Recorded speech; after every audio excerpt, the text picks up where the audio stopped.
조직 도는 서머리는 여기까지 말씀을 드렸고, 이제 저희가 진짜 가야 될 거는 무슨 업무 하는지 알아야 될 거잖아요.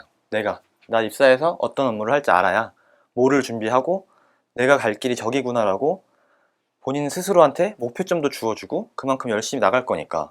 그래서 업무를 좀 소개를 드릴 거예요. 그래서 일단은 많이 쓰는 용어를 먼저 좀 드릴 거고요. 그리고 기획팀이 일하는 프로세스가 있어요. 왜냐? 우리는 1년 단위로 일을 한다고 말씀을 드렸기 때문에 그 프로세스를 좀 설명을 드리고 일하는 방식을 좀 설명을 드릴 거예요. 기획이 진짜 화려하게 일을 하는지 아니면 어떻게 일을 하는지. 그래서 본인들이 생각했던 기획팀의 이 그림이 있을 건데 그거와 좀 괴리를 좁혀주는 방식으로 갈 거예요. 여기가 저는 제일 중요하다고 보긴 하는데, 요 다음에 뭐를 보여드릴 거냐?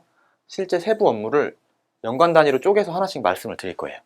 그래서 진짜 1년을 이렇게 일을 하지만 하나하나는 어떻게 돌아가는지를 좀 보겠다는 거죠.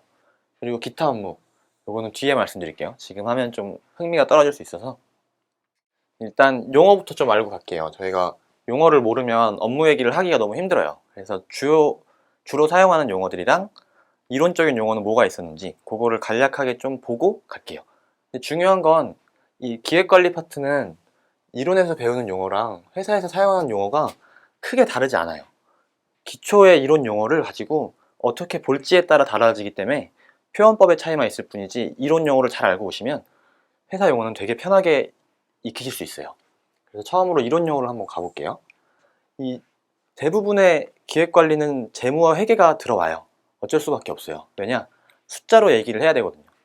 그래서 저희들은 좀 숫자쟁이라고 표현을 하긴 하지만 그런 걸 알기 위해선 재무 회계 용어를 한번 보고 갈게요.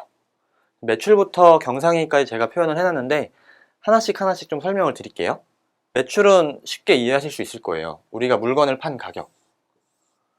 한 대를 100억에 팔았으면 100억이 되겠죠. 그리고 이거를 얼마에 사왔는지를 매출 원가라고 얘기를 해요. 그래서 이거를 70으로 얘기를 해볼게요. 그러면은 물건을 100에 팔았는데 사온 건 70이에요. 하지만 그 물건을 팔기 위해서 쓴 돈들이 있을 거예요. 광고도 했을 거고 물류비도 있을 거고 저희 같은 스텝 조직들한테 인건비도 줬을 거예요. 그거 통틀어서 10이라고 얘기를 해볼게요. 그 다음에 이렇게 빼면 영업이익이 20이 돼요. 이 부분은 조금 깊게 설명을 드릴게요. 영업이익이 20이 되면 그 다음에 뭘 볼 거냐? 경상이익이라는 걸 봐요. 경상이익은 어떤 용어냐면 영업이익이 20인데 우리가 부채를 너무 많이 가져왔어요. 즉 은행에 대출을 너무 많이 받아서 사업을 하고 있었던 거죠. 그러면 이자 비용을 빼야겠죠?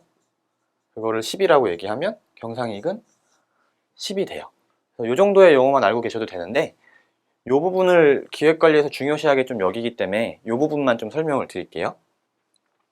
자, 우리가 매출을 100을 해요. 근데 비용을 지금 보면 뭐가 있냐면 매출 원가와 판매 관리비 두 개의 비용이 있어요. 그래서 이거를 우린 저렇게 쪼개지 않고 어떻게 쪼개냐면 변동비, 고정비 이렇게 분류를 해요. 왜 그렇게 하는지 설명을 드릴게요. 매출을 100에 했는 거 봤더니 매출을 하려면 꼭 필요한 비용들이 있어요. 어쩔 수 없이 쓸 수밖에 없는 비용들. 대표적인 게 뭐가 있냐면 물건을 사와야 되니까 이 70의 비용은 매출을 하기 위해 발생한 비용이에요.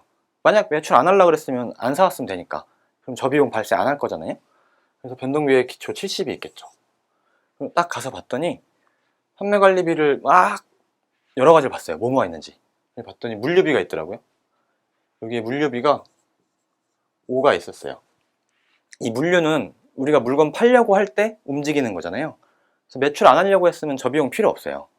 그래서 매출을 하기 위해 들어간 비용, 즉 변동성 비용이기 때문에 변동비는 75가 되는 거죠. 고정비는 나머지인 80에서 75를 뺀 5가 남겠죠. 그래서 영업이익이